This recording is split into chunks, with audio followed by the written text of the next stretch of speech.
Ryan was only 11 when he went on the school trip that changed everything. He was the kind of kid who asked too many questions, smiled too often, and had a curiosity that scared his mother sometimes. His teachers adored him. His friends followed him everywhere like he was the leader of a secret adventure club.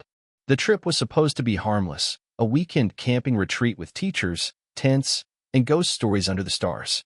Just 30 students in the woods. Safe. Supervised. Simple. But then, on the second night, he disappeared.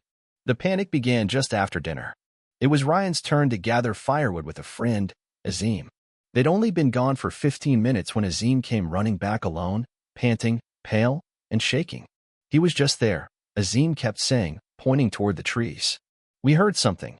He went to check. He didn't come back. Teachers searched. Police searched. Parents arrived within hours, screaming his name through the trees, holding flashlights like weapons against the dark. They found nothing. Not his shoes. Not his jacket. Not even a footprint. For months, search teams combed the area. Dogs. Drones. Divers. Psychics. Nothing worked. After 6 months, the boy with the too curious smile was declared dead. Ryan's parents, Hina and Asim, were never the same. Hina stopped going outside. She left his room exactly the way he left it. Bed made, toys in place, a half-finished drawing taped to the wall. Asim grew quiet. He shaved his head and stopped speaking to friends. They didn't sell the house. They didn't move. They just waited, even though the world told them to stop. And then 10 years passed. It was a quiet morning. A normal, boring Thursday. Hina had just made tea when the doorbell rang. She walked to the door, annoyed. It was too early for guests. But when she opened it, her hands dropped the cup. Standing there was a tall boy. No, a young man.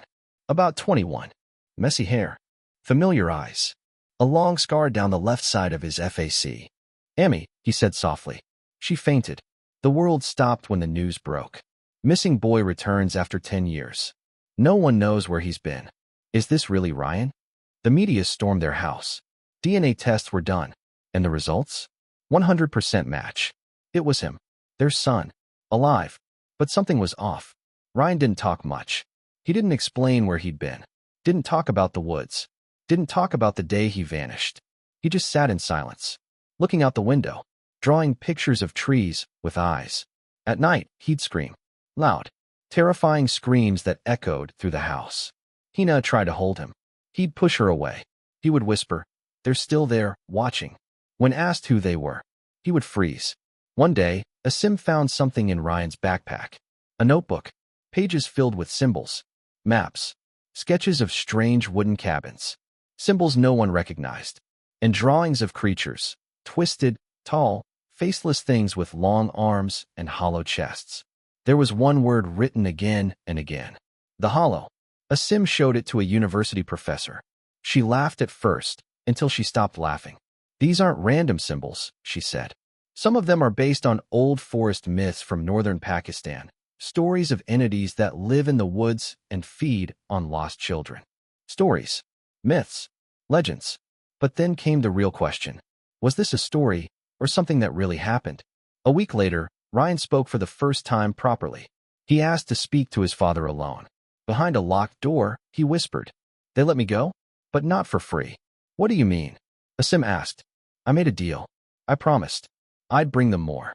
Asim stood frozen. Ryan looked up, eyes dull. "I'm sorry, Abu. I didn't know what else to do.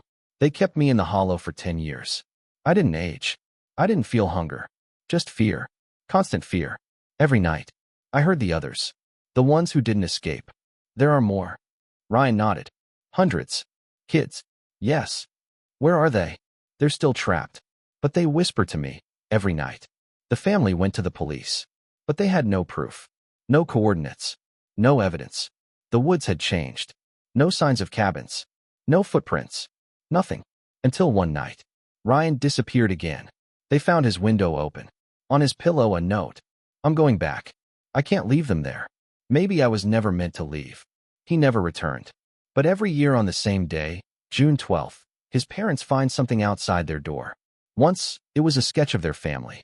Another year, it was Ryan's old school badge, clean and untouched by time.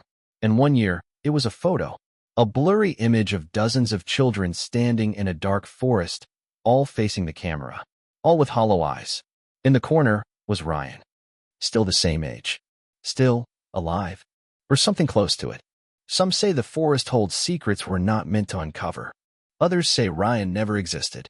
But Hina and Asim? They know the truth. Because every year, he comes home. Even if only for a moment. If you ever wander too far into the woods and hear someone whisper your name, don't follow the voice. Some places don't let you go. And if they do, it's because they want something in return.